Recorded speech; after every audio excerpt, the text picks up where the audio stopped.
Everyone want to hear my sick voice Shining impression? Nah. Sure. Red Rum, Red Rum, Red Rum, Red Rum, Red I don't Rum. get. It's funny because you only just learned it. Welcome back to Digital Gooning. I'm Az the Azure Goon. Today I'm joined by Strayed the Crystal Goon, Revy the Tomboy Goon, and Mud the Out to Lunch Goon. How is everyone? I'm gooning. Bad yourself. I'm not out till lunch, so I'm not happy. Yeah, going out to lunch is some of the best things in the world. Wait, did Bud change his title? I don't know, Mud never That's had a what- title because he wasn't around for that. Oh, So really? that's what calling me because, that's what Az is calling me Fucking A. because Get fucked. yeah. Yeah, it's because he never shows up. This is the second podcast in a row. That is a record. Oh my god. Hold on. Woo! We all appreciate it. And now the podcast numbers tank. The haters said we couldn't do it. Oh god, we got a new temporary. Jesus fucking Christ! Oh, I don't know if that picked up at all. That wasn't supposed to pick up. It did. Don't worry, it's all recorded. That was Incredible. not supposed to pick up. We might get our first copyright strike on the podcast. This is an exciting day. Why? Because that's For an that. officially licensed song. What was You something lame? may not think of it because of the memes, but it is. Yeah, unlike just a quote from a movie, songs are horribly copyrighted. So yeah, today we're going to talk about, maybe talk about The Shining? Probably talk about The Shining? Well, we'll save it for the end. Okay. Or towards the end, maybe. And, I guess me and Mud are going to kind of talk about Digimon Time Stranger. Because that came Yeah. out when we both played that. Hooray! Yay! Yeah, thanks. No, I do feel like I've hijacked a couple podcast segments the past couple weeks just to ramble on about random shit. Now this week I have carte blanche to shut the fuck up, sit my white ass down and listen. And I did not do anything significant this week, so you guys, I am deferring to you guys. Actually, All right. Rebby has a topic as well. Well, there you go. I don't even need to be here. I think I can almost absolutely confidently say that this is the best game I've played all year. Might be the best game of the year for me. I am absolutely adoring this game. Wait, does it beat Femboy Food House? I haven't tried Femboy Food House, but I might have wishlisted it. I don't know Bought if it, I did never or not. played it. What's up? We'll check when it's on sale. Yeah. I bought it and never played it. The reason I've never played it is because Mud. my Mud. brother. Yeah. Mud. Yes. This Yes. is Digital Gooning. You're telling me you had Femboy Food House this entire Totally. time? For one reason only. My brother is also on the computer, so and on my Steam live, so he sees everything. Shame. You can. Okay, so he's seen your other porn already, True. and the Femboy Food House is the thing that will push it over the edge. It'll create more chaos for me when he teases me about it. All you need to say, you just need to put up a note that says it was for the bit. Yeah, It pretty was much. for the- I swear, Your Honor. Oh god. So, I was a little wrong last. I think it might have been last week or the week before. It was an earlier podcast.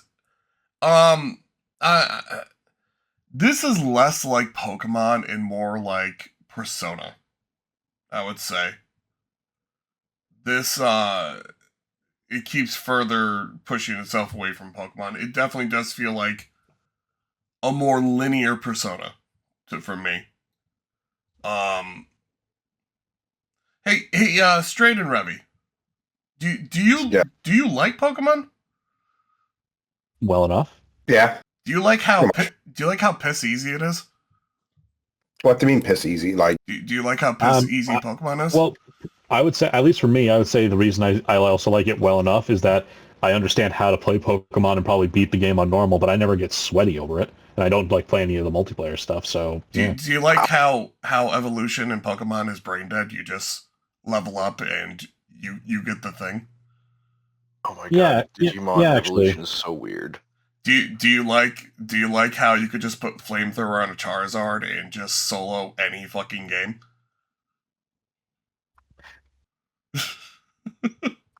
Well, you're trying to get to a bit here, but we're the kind of time- resisting you at every opportunity. I was gonna say, you also assume I play with a Charizard. I use like my favorite. See, Whatever. Yeah, You- time you- stranger. like Time I don't stranger's know- not for you. There are multiple. There are more R34 and E621 pages dedicated to your exact team.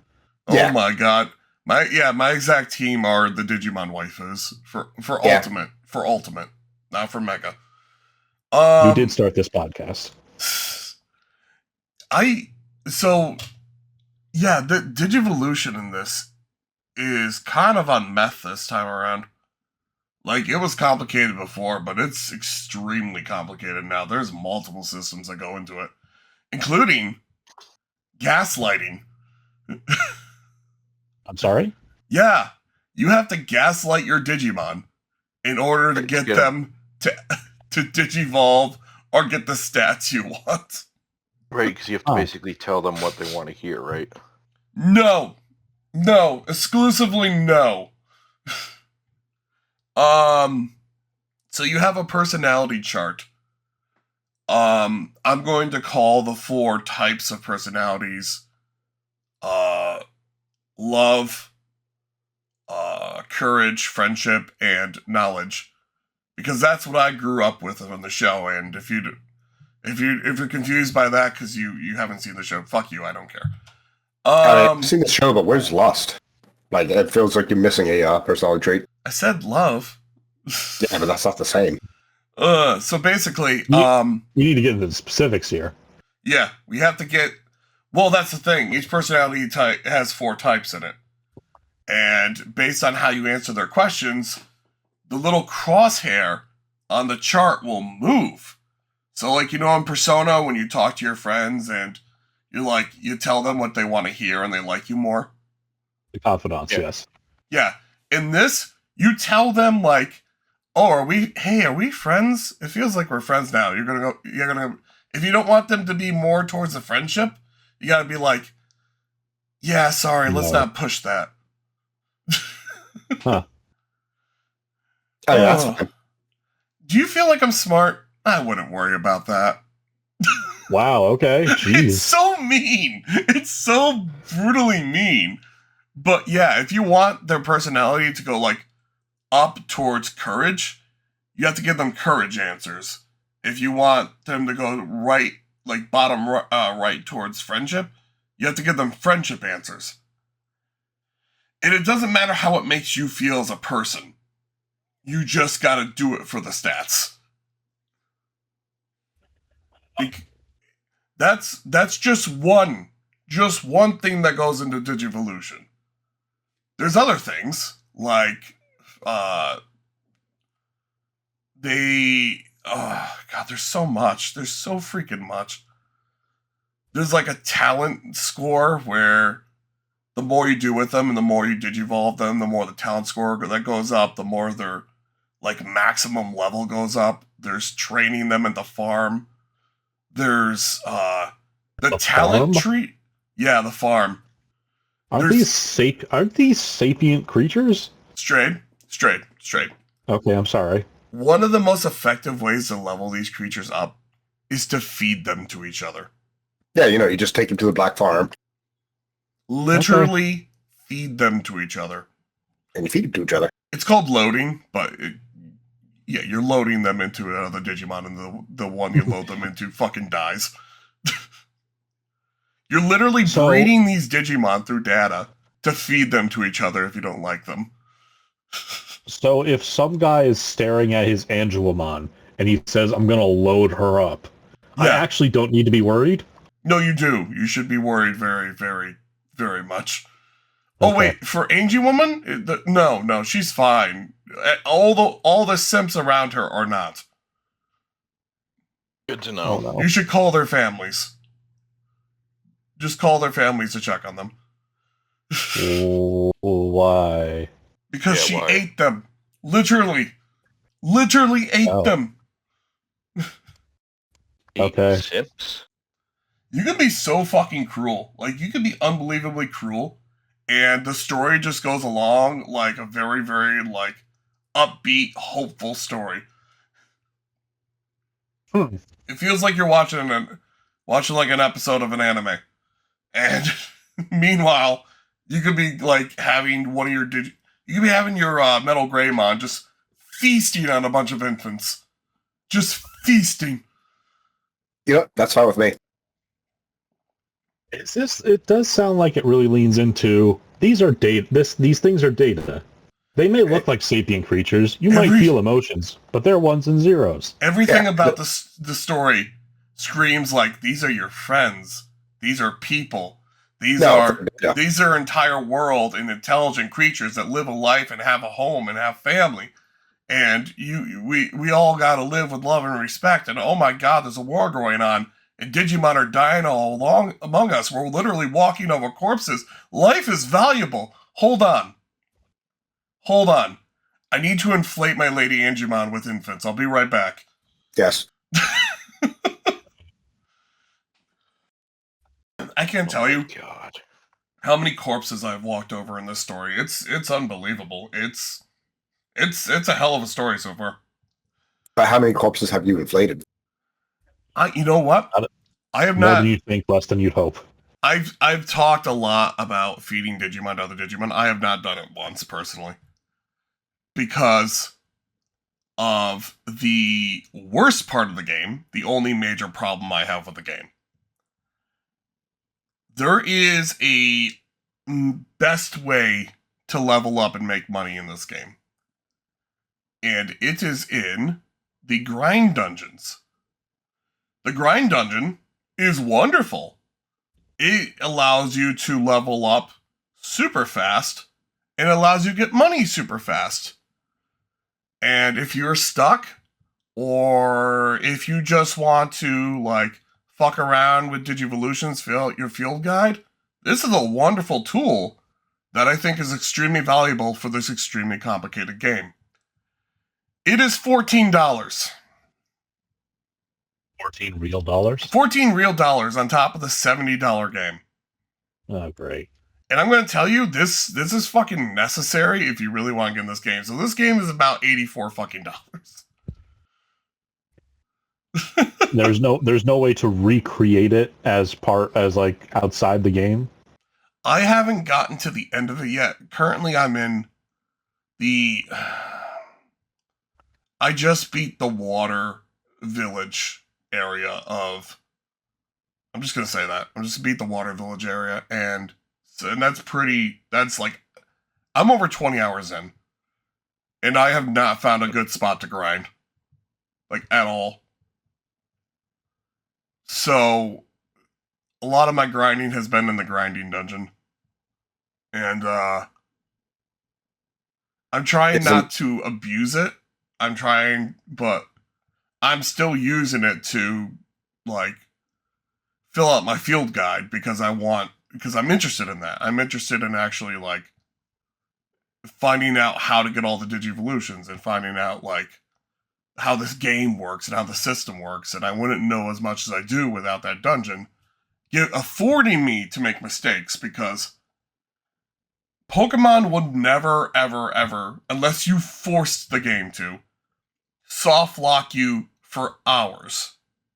But you could fuck up in Time Stranger to the point where you're fucked.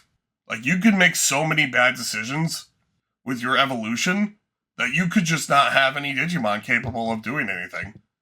And guess what? There's a maximum level because your talent score isn't that high. So, get fucked. It sounds kind of like an uphill battle. Yep. So what you're telling me is I need to go to you for everything for this game. Not everything, but I do want to give you like a few lessons on how to do things. Because I had experience from Cyber Sleuth, and while they did change some things, like, I know, hey, if your talent score's 20, you probably shouldn't be pushing a Digimon for hours to ultimate. You probably need to de-digivolve and find a new form for them to go to raise their talent level or what have you. Yeah, that's boring. Because maximum levels, once you hit that, you're not getting any more stats. And you need stats to digivolve in this. Leveling no longer leveling means nothing now. Leveling only raises your stats, and the stats are king now. Yeah. But yeah, this game's fucking awesome. I love it. You can become extremely fucking powered, like, by putting time into figuring the system out and working with the system and figuring out the trees. Or you can completely fuck yourself if you treat it like Pokemon. I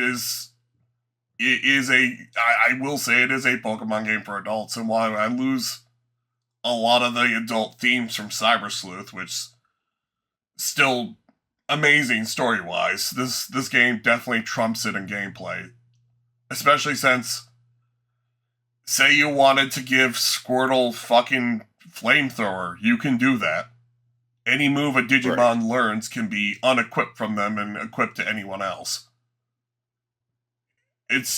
I really, really enjoy that. Like, I can just customize my Digimon how I want to customize them.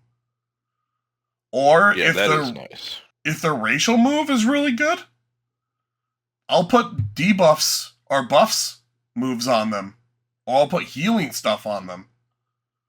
Like, my Lady Angewomon has no equipped moves. I just have Celestial Arrow for her attack. And then I have, like, a large heal, a small, like, area heal, a dispel, and a status remover. And that's her moveset. She has, except her racial skill, she has no attacking moves. And I'm really enjoying the game. How's the story? Yeah. I will say that I got fucked over because when you're trying to digivolve, it shows you your total stat score. However, the game in no place that I've seen or remember tells you that items you have equipped doesn't matter for that. But it will show it like it will show it like it does. So if you have any items equipped, basically it'll read as a false stat. Yes, it'll read as a false stat, but it won't tell you. So, like, you can need 1300 attack, and you can be max level. You're like, I have 1300 attack, exactly. What the fuck is happening? But it's still red. And then I realize, oh, it's because I have an item. Oh, so I did the math wrong because I didn't know that I had an item. That I was reading the item. Oh, I just wasted a fucking half an hour of my time. Awesome. Digivolve and try again, asshole. It sounds like you kinda have to be an insane person to play this. Kinda, yeah. Okay. Don't get me Why wrong. did I buy Like, it? I'm pushing it so I get the Digimon that I want, but the Digimon I want are like the stars, so they're strong. I suppose that kind of answers my next question. Is like, are the ones you want ones that are meta for the game that you are playing, or the fan servicey ones that you want? And I say fan service and not necessarily like attractive, because I know we're talking about Angewomon, but I mean both answers are yes. Yes, I am Okay. literally going for like War Greymon, Lady Devimon, Angewomon, Lilymon, all those. I'm going to be going for Bellstarmon, but I want my 6 different kinds of Goku. Female Goku. No, Goku. I want the Digimon version of Trigun. That's what I'm going for right now. Look up Bellstarmon. That's who I'm going for. I'm good. Something really cool I found out, though, if you have 2 Digimon that... It's called DNA digivolving, but it's fusing everywhere else. On the field at the same time, you can choose their fusion move. They fuse and they fuse for the attack and attack like they're fused. So I had no idea this happens, and I had Lady Devouring and Angewomon on the field, and I'm like, why do they have a bunch of moves all of a sudden? And they transform into one of the best characters in the game and just completely obliterate people. And I'm not supposed to have megas right now. Upside, I have the best mega, like one of the best megas in the game. Downside, it cost me the other character's attack. So I'm like, okay, that's cool. So it's like an early game buff if you're looking for it. Yeah, so I thought that was really neat. But yeah, I mean, the demo's out if anyone wants to give it a try. It's really fun. Like I love how customizable it is. I'm really, really enjoying the characters. The world is very colorful and vibrant and very violent and very weirdly, there's a lot of death in this game. Weirdly. Or to be expected. It's not a kid's game. I'm kidding. Okay, I don't know because I'm still comparing to Cyber Sleuth. Cyber Sleuth wasn't a kid's game. Cyber Sleuth was awesome because the story went into the psyche of humans online. So, like, it went into, like, how dark or depressing or hopeful it is for people living online. That was a really, really awesome thing to take, especially with Digimon, because, hey, guess what? Having monsters that could fucking steal people's accounts or bank information, that would be really fucking interesting in this world. Yeah. Yeah, and that story was phenomenal. In this one, you're going to the digital world, and it feels like a classic adventure, but except you have a gun. Oh. Yeah, expand on the gun. So, the gun has several different moves you can unlock through the agent's talent tree. It can do things simple like giving buffs, reviving, healing, or you can add one of the attacking skills.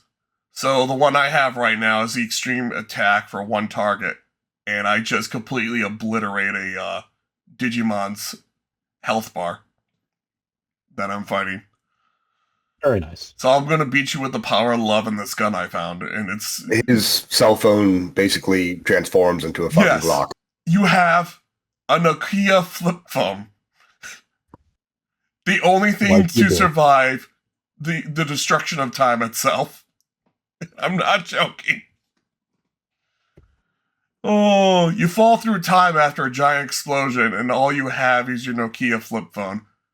And, that was made by Colt. And even though you're back in time, this phone still works well enough to let you talk to your superiors in the future. And shoot people. Yeah. Beep, beep, where are you at?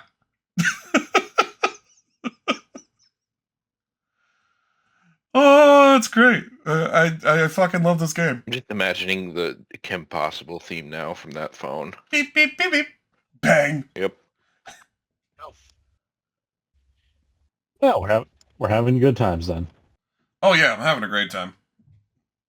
It's very hard to sell because you're basically going up to a person like, hey, you want to play like an extremely complicated game that could fuck you over? And they say, get away from me. Yeah! But I don't know how to explain it. Well, do you like Digimon? What's Digimon? Okay, have a good day. No, see, I can't even say that. Because people that... Okay, so let's be serious here. If somebody goes to play Digimon, they're going in there thinking it's Pokemon. There's no way around that. There's no way around that, especially with it being turn-based. And they're immediately going to get turned off by, like, I'm playing this like Pokemon, and I can't do anything, and I'm losing. But if you go into this like a Persona game, it's a lot, you understand it a lot more. Because, hey, I gotta do the social fucking shit here. Hey, I got to unlock the monsters by fighting so much here. Hey, I gotta get my stats perfectly in order to increase my great relationship with Greymon. Cool. I don't know. Is that what the Persona games are missing?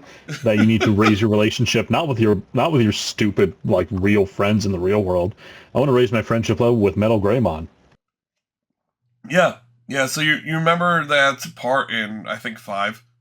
Yeah, 5, where you go up to talk to the dick in the wheelchair, and you try to get him to like you so he joins your team. Sure.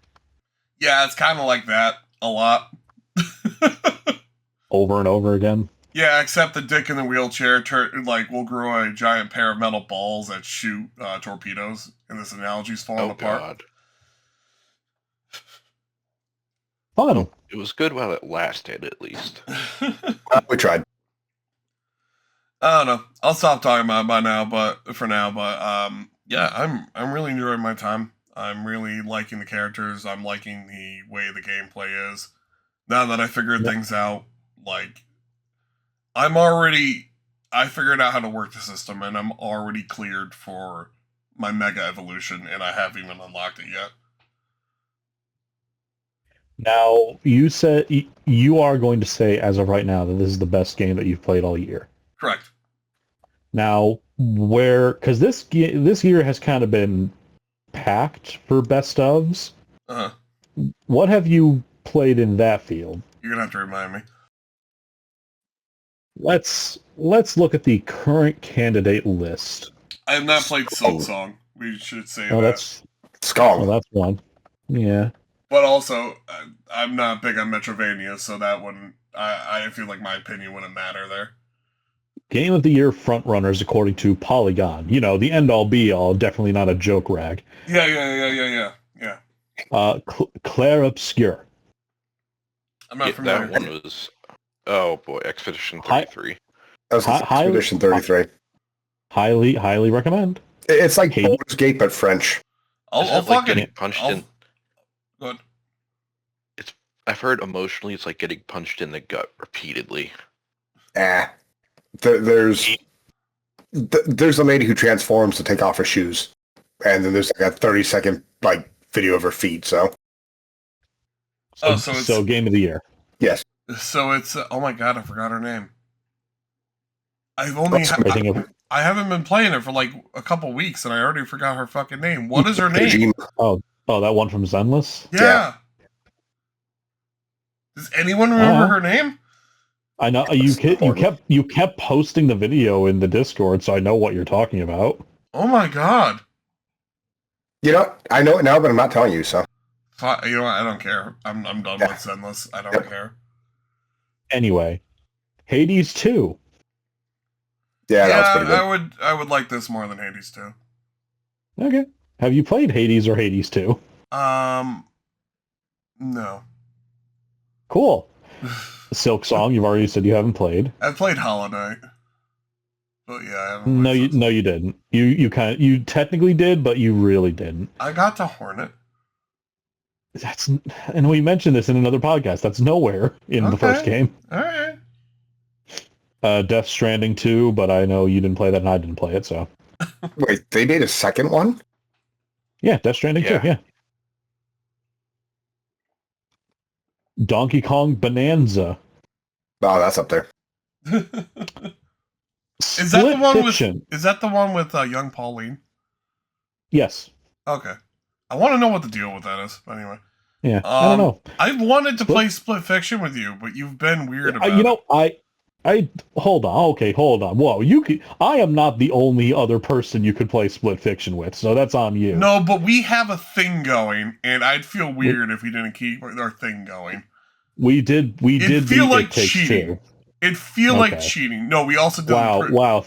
We also did like half the prison one. Okay. We did. A Way Out.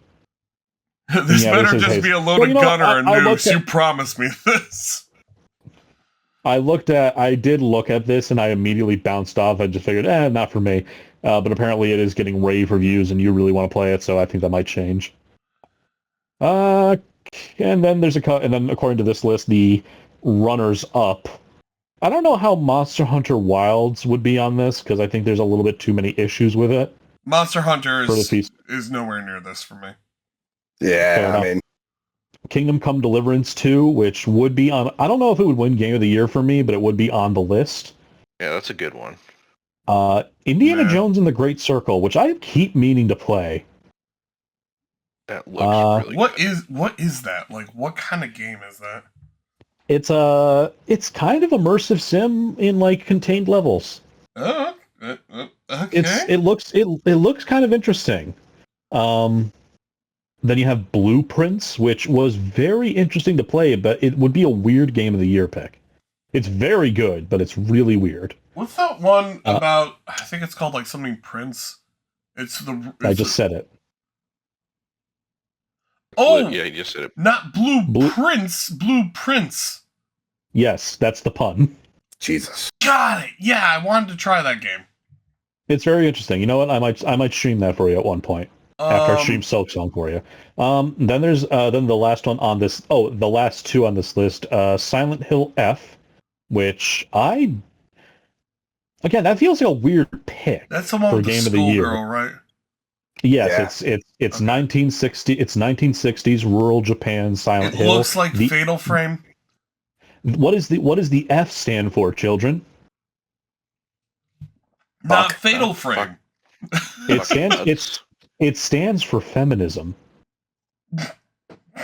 I'm not kidding. That's the essential Okay. thing. It's like Okay. it's like a highly patriarchal, like traditional, isolated Japanese village, and the main character is like, man, fuck everything here. You know, She's kind of from what little I've seen, she's kind of great about that. But it's a Silent Hill game, so she's probably fucked in more ways than one. Yep. And the other one on here is Ghost of Yote, which I don't believe is out yet, or It's out for only just PlayStation. it's out for PlayStation. Is that which I'm the definitely- sequel for Ghost of Sushi? yeah. Correct. Cool. You know what's not on that list though? What's not on that list? Oblivion. That's cheating. You know full well that's Um, cheating. You know Nah, what's it is. Dude, it's not cheating. It was a fucking $40 game with 2 DLCs. fun fact? Yeah, Fun fact. you're stretching. When Ghost of Sushi was first announced, that's when me and Straight started podcasting. Yeah, wow. Yeah, It's you a feeling baby. fucking old yet? Crumbling to dust. Time fucking marches on. Yeah, there's 2 game series I feel like I'm cheating if I didn't play with you, Straight. It's all the games from whatever that one developer is. Hazelight. What is it? Hazelight. Hazelight, thank you. And the Together series. We were here. The what? Oh, were here yes. together. You fully jumped out of that at one point. I did? We were like halfway through one of the other games, and I was like, "Hey, you want to?" Maybe it was just that time, but you came across as like I asked if you wanted to. Hey, do you want to at some point finish up that the other half of that last game? And you're like, "No." What was I having a hard time? I don't know. I don't even recall, but I might want to. I Fuck, don't know. if Maybe we never forced- finished that, I'd jump back in. I totally. Yeah. I might. You know what? We might need to sponsor. I'll sponsor Revy. You sponsor Mud, and we'll force them to play, and we'll just Wait, what? yell over their shoulders. You want? Oh, you want to have them stream it and we watch it? Maybe. I would. I'll, I would love that. Oh my god. I'm sorry, what game? What was the first one? It was the first one. We were here together. Was that the first one? I Oh, yeah, think yeah, it, yeah. I think it was he. I think it was we were here together. Let me double check. That one? There's a bunch of them.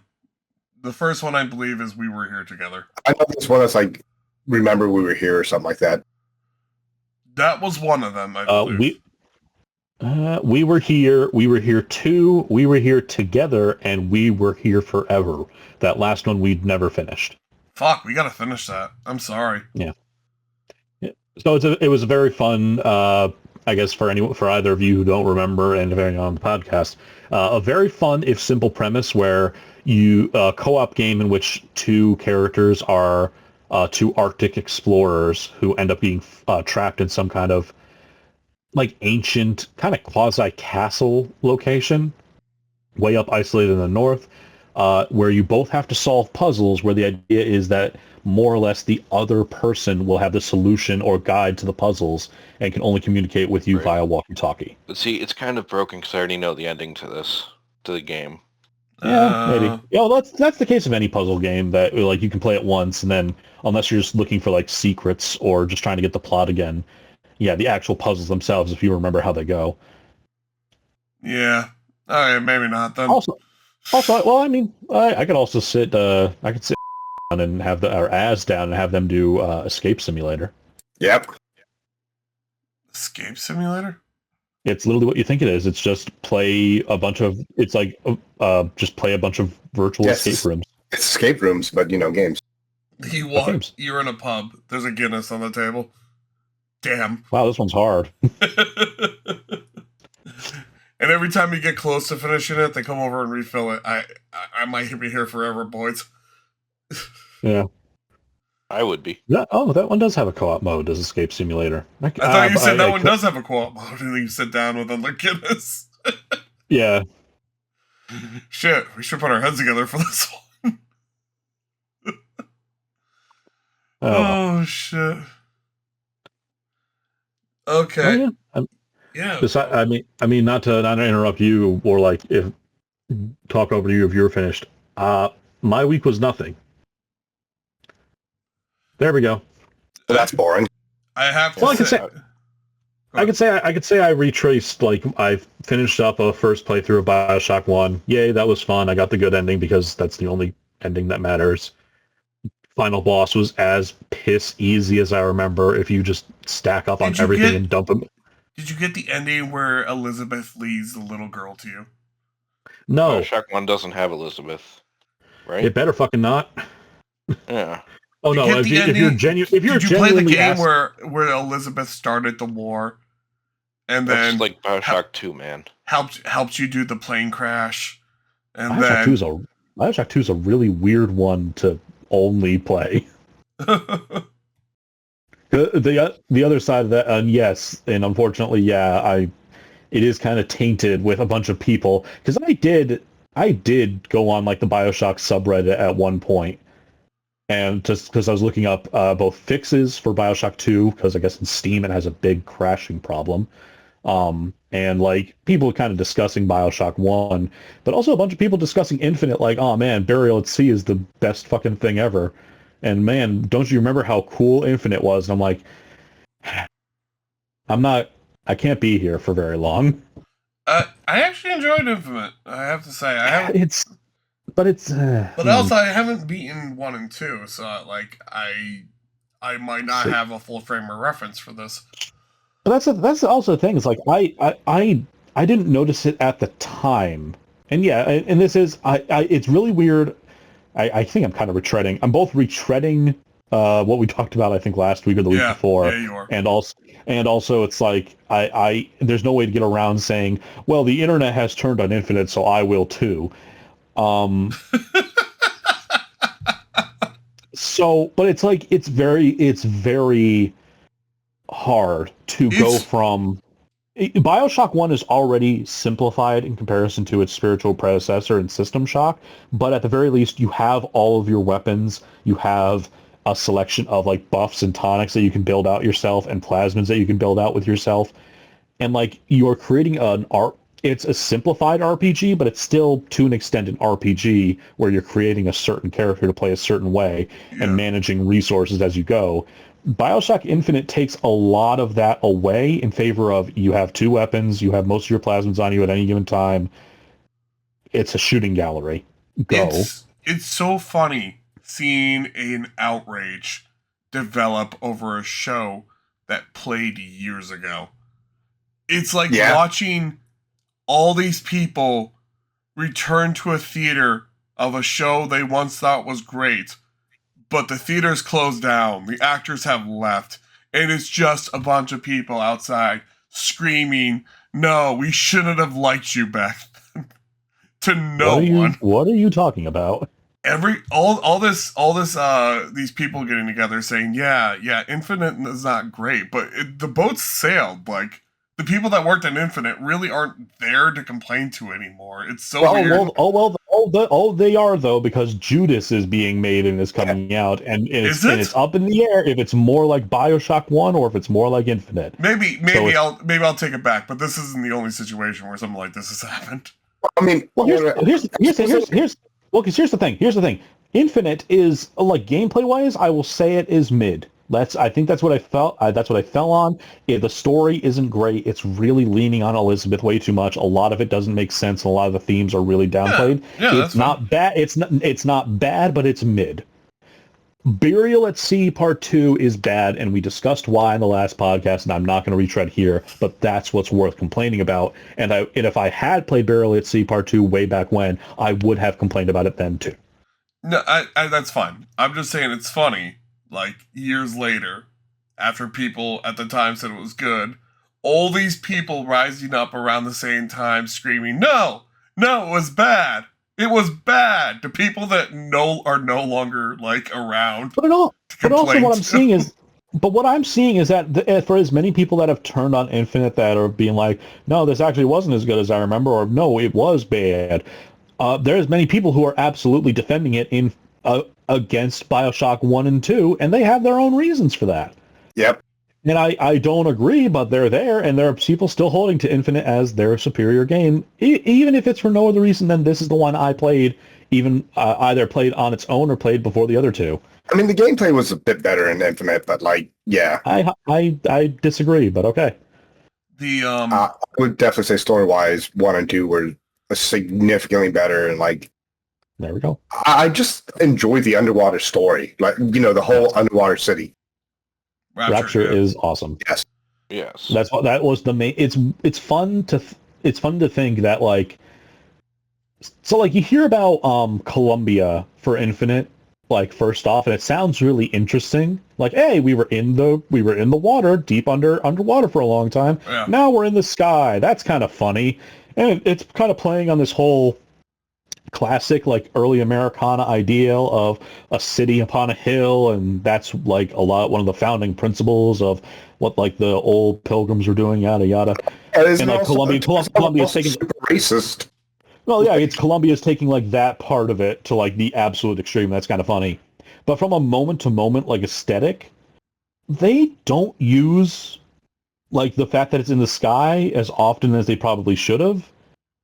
And a lot of the times it looks like there's a lot of just corridors that kind of look samey, like you could be anywhere. And even when you're outside, you're looking up and around, and it just looks like the sky, like you're just outside. I think at one there's point only a few sections that really... But I'm sorry, I'm just trying to get through, like, Rapture, you never forget that this is effectively a submarine city that is breaking down around you, and then you are drowning. Well, because every chance they got, they were filling something with water.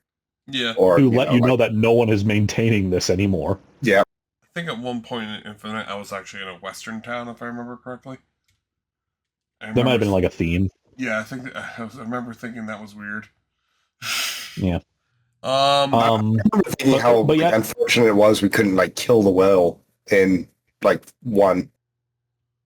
Kill the whale? Oh, the whale, yeah. Yeah, like, I was really hoping that whale would end. You know what's in Infinite disappointing that you can't kill?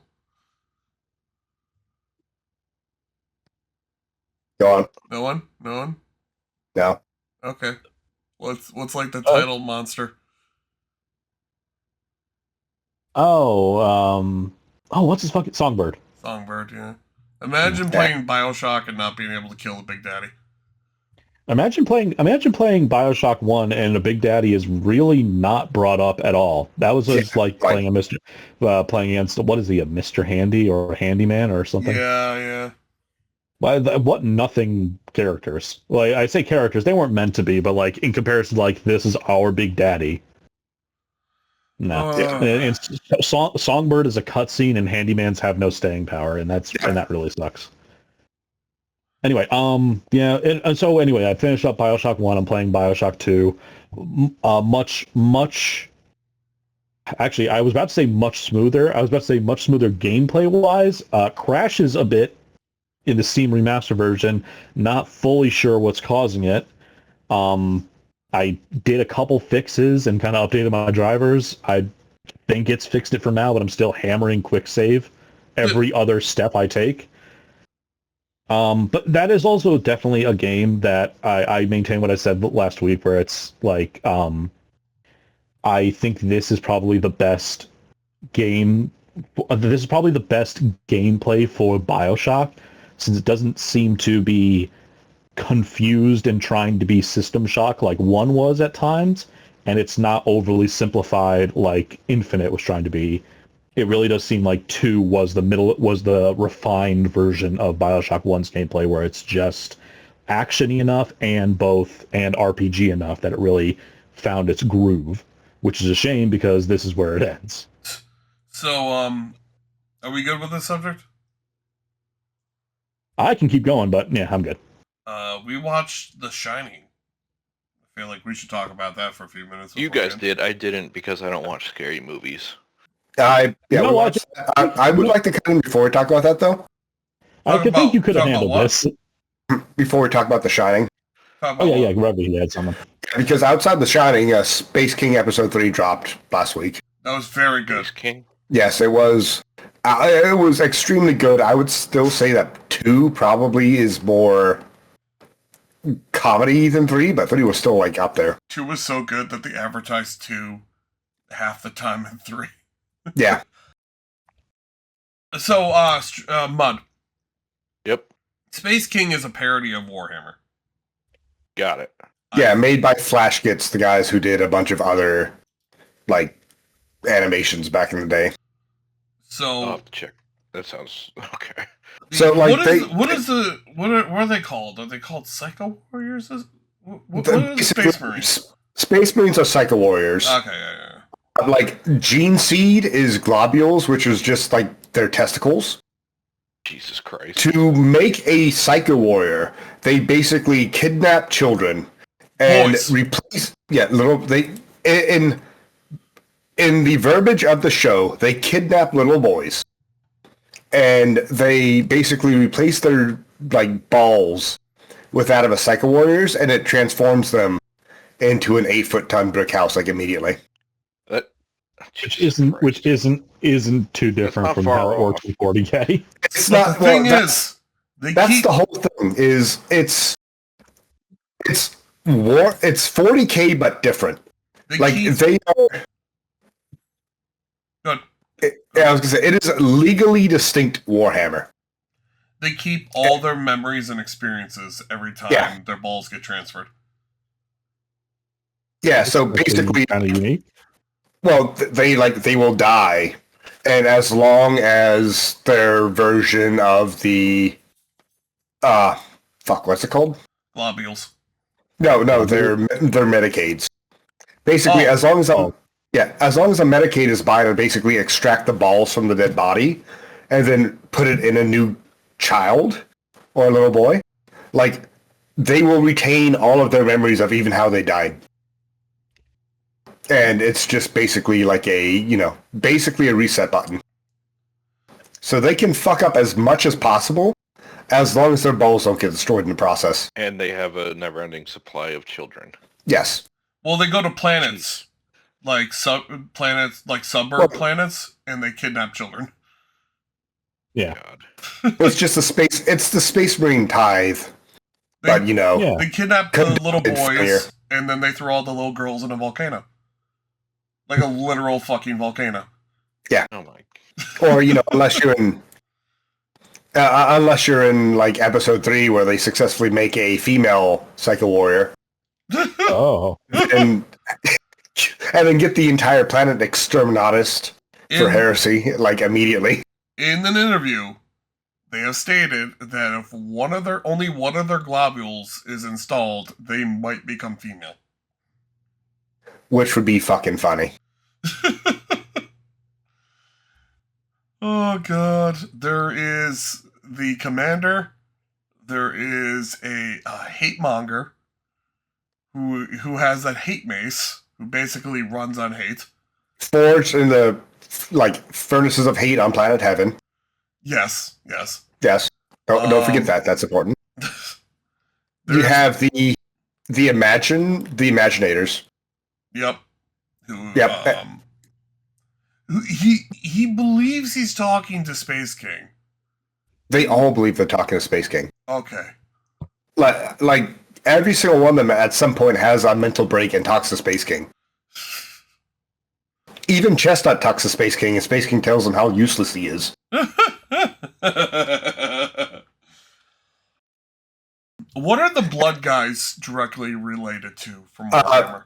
They are most closely related to the Blood Angels. Okay.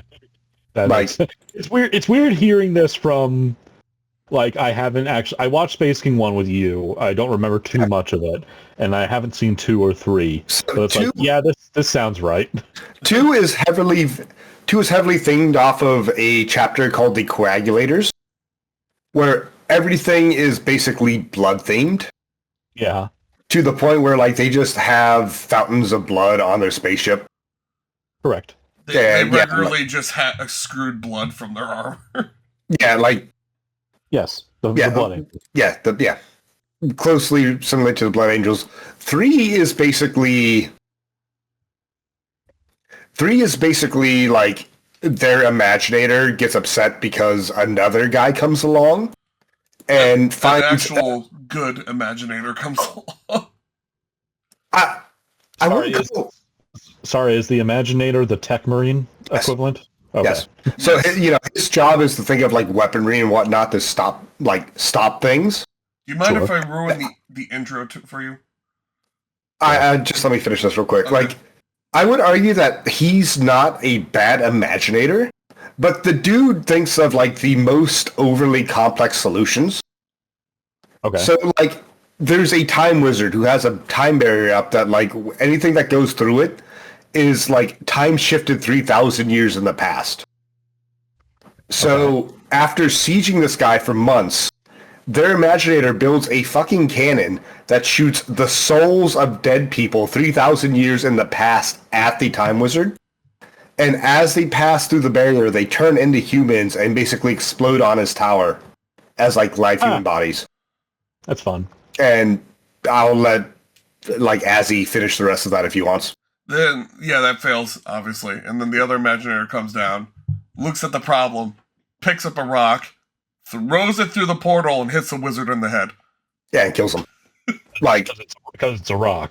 Yes, because it's a rock. And the whole thing is, like, the Imaginator on their team is continuously trying to do these absurdly overcomplicated solutions. And the Imaginator that's just kind of, like, there to help out is like, no, keep it simple, stupid. Like, yes, you've built this, like, laser weapon, but I've brought, like, a fucking 9mm, and this gun just kills things. Like, he just legitimately just makes a pistol. Oh, yeah, like an actual, like, hammer pistol. Yeah, he actually just brings a gun. And it works. Do you think this will really work? Oh, God. And that whole episode is basically the Imaginator on the team competing to prove that he is the best. And a lot of his shit just fails because the other guy's like, dude, just, like, do the easy solution. Like, why are you doing this? I will say that all the Psycho Warriors, basically, if their ADD is met, they basically just die. Kinda. No, kinda. They, like, the thing about the Time Wizard that was so dangerous is the fact that if they lose stimulation at any point, they just fall over dead. So they're just... Psycho Warriors, like... Yeah. Literally sieging a Time Wizard that has a force field over him forces them all to die of boredom. Yeah. Because they can't kill anything. If they go too long without killing something or doing something that's, like, interesting to them, they just keel over dead. Yep. And then they what a show. No, this all sounds like it checks out, except for the part about the Tech Marine equivalent ever actually inventing anything. Well, nothing he invents is actually any good. So Well, but even then, the Tech Marines and the Adeptus Mechanicus are more like, oh, we rediscovered and optimized an existing technology. What, you invented something new? Heresy. well, they actually touch on that because the entire time they shoot like blue lasers. pink. They shoot pink lasers. That's very And important. yeah, very important. And the whole plot of the fucking episode is that they may have found a planet that they could harvest crystals that make their lasers green. And somebody was like, isn't that heresy? Oh. And then I think they just shoot him dead because everybody thinks green lasers is fucking cool. Like, Well, that's their problem. They didn't shoot Yeah. It was hate monger. Hate monger is extremely, extremely loyal to what Dude, Space King has decreed. Hate Monger is essentially a Black Templar. He Like, hears about green lasers and he starts flogging himself with his hate flog. Like, this dude is like, this is what the Spacebook tells me. And anything outside of Spacebook is heresy. Like, he shows up and teaches a abandoned, like, robot. God, the things... The closest thing to the robot would almost be like a warlord titan, but completely driven by AI. And he teaches the thing how to hate. And then the thing learns to hate humanity because of like how shitty we are. All I know is hate and pain. And it fucking flies off. I hate you, hate monger. Oh my god, hate monger. It's perfect. Yep. Oh god. Dude, like, Hate Monger is by far the best. Like, I wish this was like an actual like full season show. like, Hate Monger is by far the best, and he does encompass almost, again, Black Templar, or like at least the idea of Space Marines. He sounds like he's a chaplain more than anything. Yeah. Yeah, he's close to a chaplain, dude. His But, like, base doesn't even work unless they Why are you saying yeah as? Yeah, I you know know nothing. I know some Warhammer shit. yeah, he does know. What's Yeah, a chaplain? They Okay, follow is the the apocalypse come upon us? they follow the book, and if you don't follow the book the way they want you to follow the book, they'll shout heresy and fucking kill your ass. pretty much. Mostly wrong. Really? Because there's not a book.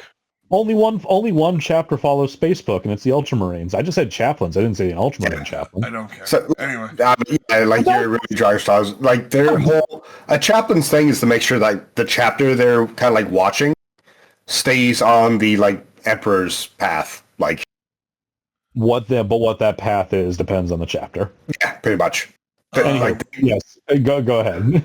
No, like It's the skull mace that talks. That's what makes him a chaplain, because the chaplains also have that too. yeah, like the great thing about him though is like in episode 2 when they come across the Sanguinators, like the dude makes a comment of just kind of like, oh, you know, their culture's weird, but we should accept them because all cultures are like valid within like the space empire or something.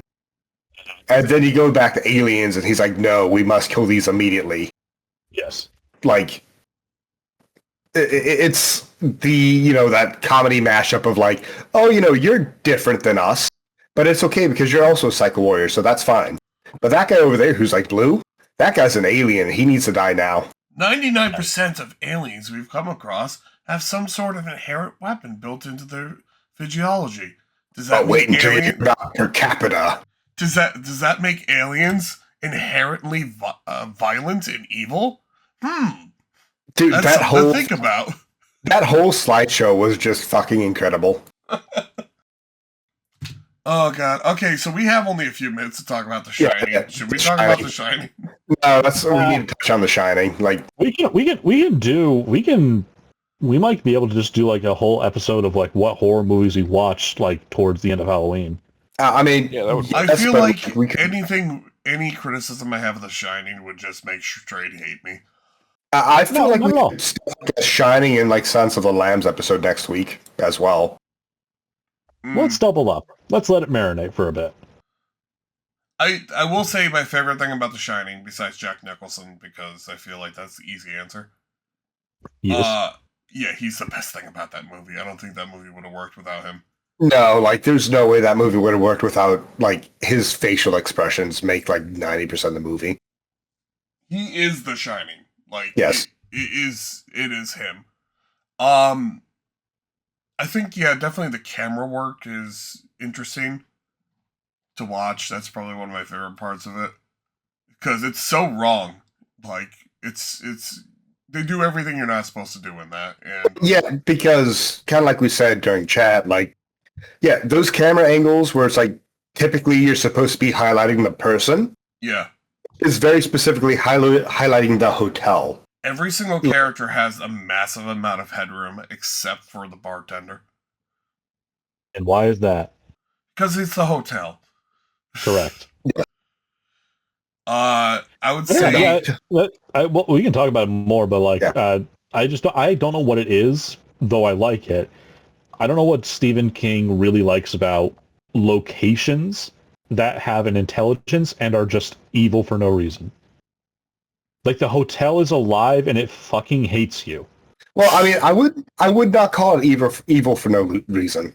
Like, I would say... Yeah, dude, they went over, like, at the beginning when they were talking about it. They said it was made on an Indian burial ground. And they even had to fight some Indians while building the hotel. How many movies from the 80s are built on an Indian burial ground? A lot, but that's because it's one of those... I almost interpret that as like a lie. Like it's just kind of just their best explanation for it. Or I interpret that as the natives knew about a specific location that was just straight up evil and wanted them to stop them from building on it. And they interpreted that as, oh, it must be a graveyard or something. Well, whatever. That one might be better, but like from my understanding of like very basic understanding of a lot of Indian cultures is like when you build upon a Native American burial ground, you're basically disturbing the spirits that are resting there. And those spirits come back pissed. Hey, listen, if you're in the United States or Canada, literally everything you walk on is yes, I know, but like here's from my understanding, it was like they built on a sacred area that was a burial ground. Yeah. Pissed off the spirits that lived there, and basically just created their own monster by doing so. And it just wants to kill everything that like disturbs its area. Hey, fun little exercise, so I'm not alone with this. What is the one major thing you didn't like about the movie? Can we all agree on the bathroom? The bathroom was terrible. The fucking bathroom was weird. He put that drink on that urinal, and I wanted to kill him. I wanted to fucking kill him. Dude, it wasn't even that. That bathroom, I thought you meant the one with the zombie. No. No, that bathroom. Well, that bathroom was awful intentionally. So it looks wrong, like it shouldn't exist here. Yeah, like, and that's my whole problem with it. Is like the rest of the hotel is obviously like classically decorated and whatnot, and you get to this bathroom scene, and it's nothing but like blood red and white is the color scheme. Ugh. If I had to throw down a genuine criticism of the movie, it's that I understand that the whole how do I explain this? Being overly loyal to Stephen King's vision would have made this movie worse. And what they ended up doing with Kubrick's thing was obviously the right choice. However, they kind of made the decision to include a lot of things that just come out of nowhere in the film with little explanation that end up getting way more like explanation and meaning in the book. Now in the film, it's like, okay, it's just there to like make you feel weird off, and it's meant to be kind of just a one-off scare and make you feel uneasy. but it's like, Yeah, like I have- not the pig mask. It's just I there. have questions about the guy getting blown by the guy in the dog mask. Yeah. And those questions get answered in the book. Would you believe it? I believe it. I have a problem with the fact that I feel like every single scene in that movie, for the most part, could be cut short. You know what? I actually have a problem in at least two places, and that has to deal with basically Jack's character. Really? Like not the character specifically, but like in the shower scene at the end of the movie when he's breaking down the door and shouts, here's Johnny. Like, instead of finishing the job right there when he clearly has the door broken down, Yeah. he gets distracted and walks off immediately because the snowcat ran up. And there was another time earlier when I believe he could have killed the son just as easily, but he just gets distracted and leaves. And it's just kind of like, my dude, what are you doing? Movie continues because Jack gets distracted. Yeah, like, it's like, do you want to kill the kid or not? Because he's right here and you just walked off. Like, my biggest problem is that every scene in this movie could be cut short. The scene where the kid's saying red rum. I think I actually passed out for a second in that because it just went on for so fucking long and I didn't miss anything. what, you didn't like the 15 seconds of him saying red rum with his finger? It wasn't 15 seconds. It was 5 minutes. It was so long. And there's a lot of scenes like that in the movie that just don't need to be that long. Excuse me, sorry. You're fine. It's good to hear from you. Yeah, Well, actually, I think my other valid criticism is the entire movie was great until the bathroom scene again, where they just randomly drop the N-word to just remind everyone where we are. Hey guys, this was a very insensitive time that we're currently revisiting right now, so... Yeah, I know, but like it was just kind of like, oh, I completely forgot that like for two sentences. I completely forgot that people were awful. Well, no, I know people are awful, but like, it's just one of those like, oh yeah, The Shining's a great movie. And you completely forget that there's like, a conversation where some guy just drops a racial slur multiple times. I wish. It never happens again. I wish Just in Jack, case you needed a reminder. Monster of Monsters, Jack, would just stop him dead and go, whoa. We don't Hold say on a that minute, bro. shit anymore. Yeah, dude, like, murder That would have murder been is perfect. fine, but like, But I draw the line to discrimination.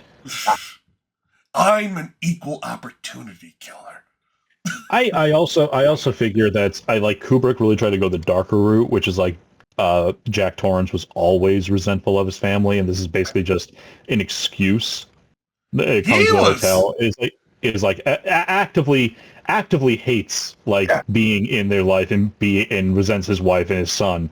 In the book and the miniseries, it's like Jack. It seems to be more like a guy who really does love his wife and son and is just kind of struggling with his inner demons, which is about making his ultimate demise, his fallen demise, tragic. In this one, it's just like, all right, clock ticking until abuse. I feel... yeah, dude. Like, oh, good. I was gonna say, I feel like because the movie had limited time, like, yeah, they tried to make him have kind of like that fatherly, like he loves his family, but it's also hard to do when like, the timeline's so constrained, and you also have to kind of show him like deteriorating into that like messed up state of him just absolutely hating his family.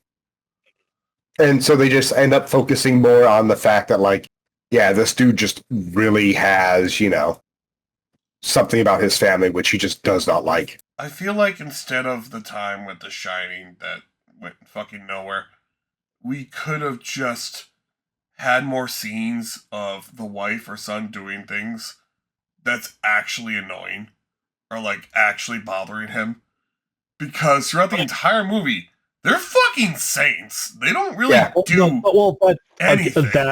That I would argue is the point, is like they're trying to make Jack like kind of irredeemable in this. Yeah. They're trying to make Jack just kind of like No, dude, your family's fine. Like, what the fuck are you doing? Like, Like you even in the book and miniseries, it's like he does love them and he wants to like reconnect with them, but at the same time he never admits any fault in his own actions, which is kind of what's actually hindering him from like earning their forgiveness. So it's like Jack is kind of always at least mildly a piece of shit.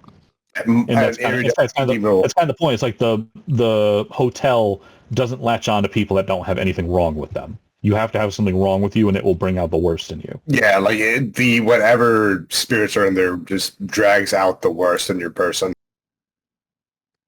And then you just have to deal with it. I don't know. Otherwise, I enjoyed the movie. Yeah, the bathroom is atrocious, and a lot of scenes can be cut down. Maybe for some more backstory, like the actual like Jack and why he hates his family. But well, in the book, it's also because he himself was a victim of abuse when he was a kid. Oh, okay. Also, The Shining shouldn't have been in the movie. Again, Stephen King likes his shared universes of people with powers. I was gonna say I mentioned this in the movie, but I don't know if you heard me. You might have had me muted or whatever. But all of Stephen King's books are supposed to exist within the same universe. Yeah. You know what happened, Rev? I took out my headphones and I turned my sound on to my television, but that didn't turn my Discord audio to my television. So anything you said, I didn't fucking hear a thing. I kind of figured, which is why I started typing in chat. Yeah. But no, like all of Stephen King's stories happen in the exact same universe. Can we call him Stephen Cream from now on? Stephen King, yeah. Stephen so Creamer, like Stephen Kramer. Yeah, Stephen Creamer. Yes. Like, yeah. So, yeah, the power of like The Shining is something that a lot of his characters have throughout different stories, and sure, the power kind of changes from here to there, but he really does like save his shared universe. Also the Green Mile. Yeah. All right. But yeah, it's getting close to. It's basically time. Is there anything else you guys want to say before we clock out? Nope. We're gonna watch Silence of the Lambs. Yeah. So yeah, Mud, you're coming. Okay, fair enough. Azure Lane has added an entire new gameplay mechanic, which is just Animal Crossing. Okay. Like maybe, yeah, I can't play that. Like I don't understand why, but it's addicted. Like addicting. Yeah. Yeah, like it just out of nowhere. It's like, oh, we have Island Planner now. Oh, it's basically Animal Crossing, but it's because the game is a mobile game. Like we've made it so where you just have to wait for resources from time to time. All right. Thank you everyone for joining. Please share our podcast with people. And, or don't. Or do. Yeah, I mean, or do or don't. I'm not your mom. Either way, I don't care because as he still hasn't sent me that $5 to tell me what I can and can't do. So I don't know what the fuck that even means. Yeah, we are not under contract, sir. Yeah, like 2 or 3 podcasts ago, I said something. 2 or 3 years ago. Yes. It feels like 2 or 3 years ago. In the ancient times. Yeah, in the before time. You made a comment about like us being employees or something like that, or I forget what it was, but it's like I basically said you can't tell me what to do unless you pay me. I'm technically paying all of you because I'm the only one actually putting money into this. You can let us help, you know. I would love for you guys to help. Granted, I don't know how to do anything you're doing behind the scenes, but that's a different story. You can help me pay for the service that I use for it. Then tell me. Oh, God. All right. Well, you guys all have a good one. Yeah. Peace. Peace.